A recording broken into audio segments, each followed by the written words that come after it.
સોમનાથમાં તંત્રની bulldozer કાર્યવાહીનો case રાજ્ય સરકારે સુપ્રીમ કોર્ટમાં પોતાનો જવાબ રજૂ કર્યો છે। સરકારી જમીન પરથી ગેરકાયદે બાંધકામ હટાવ્યાની વાત રાજ્ય સરકાર દ્વારા કરવામાં આવી છે। બાંધકામ હટાવીને સરકારી જમીન કબજે કરી તેવો ગુજરાત સરકારે જવાબ રજૂ કર્યો છે। अजय यादव વધુ વિગતો જણાવી રહ્યા છે। अजय, सुप्रीम कोर्ट में गुजरात सरकार द्वारा जो जवाब दिया गया है, क्या जानकारी?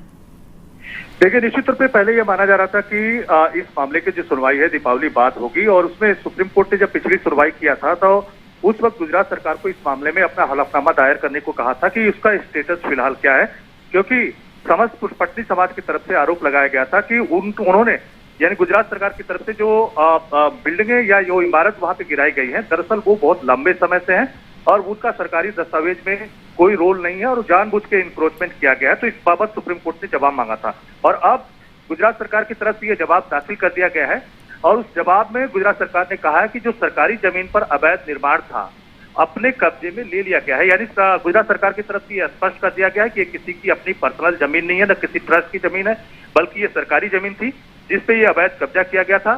लेकिन साथ ही साथ गुजरात सरकार ने यह भी स्पष्ट किया है कि किसी तीसरे पक्ष को भी ये जमीन अभी देने के बारे में कोई फैसला नहीं किया गया है और इसको सुप्रीम कोर्ट ने अपने रिकॉर्ड पे लिया और गुजरात सरकार को एक तरह से निर्देश दिया है और जिसमें कहा गया कि जो भी इस मामले से संबंधित या इससे इर्द गिर्द जो याचिकाएं हैं उस पर सुनवाई जारी गुजरात हाईकोर्ट रख सकता है।